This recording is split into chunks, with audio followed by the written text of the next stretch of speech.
I really don't get why we have to study Shakespeare. The plays are boring and stupid, and they make no sense. What are you talking about? Shakespeare wrote about love and tragedy, and his plays are filled with intrigue and suspense. But you can't even understand them. Everyone talks funny. Actually, Elizabethan English is only one generation away from modern English. It can be difficult to understand at first because of how people used grammar back then. They were much more interested in the sound of words than proper syntax, so they would change word order to make a sentence sound prettier.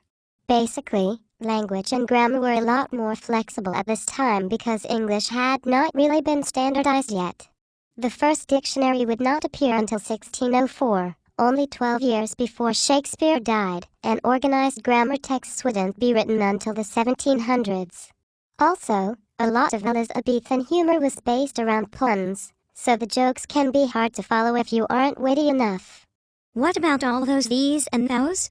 It makes no sense at all. Shakespeare's use of thee and thou can be tricky. You have to remember that a lot of words that were common in the past have since fallen out of usage or changed meaning. In Old and Middle English, thou and ye were the singular and plural forms of address in the second person, and thee and you were the objective forms. Gradually, you supplanted ye and was used singularly and formally.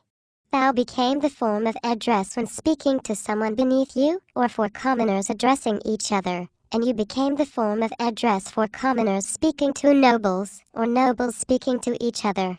For example, in Twelfth Night, Toby Belch says, "If thou'lt used him some thrice, it shall not be amiss," encouraging Sir Andrew to insult Viola by calling her thou. He is also slyly insulting Sir Andrew by addressing him as thou himself.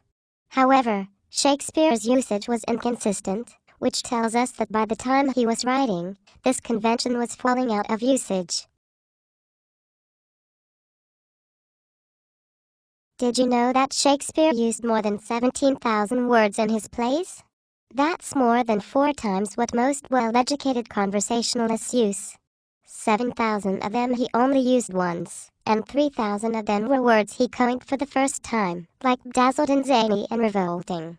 Plus there are all the phrases that are now well-known clichés that came directly from Shakespeare. If you think about it, Shakespeare really influences your life a lot more than you think. Well, it's still all Greek to me. As far as I'm concerned, Shakespeare is dead as a doornail.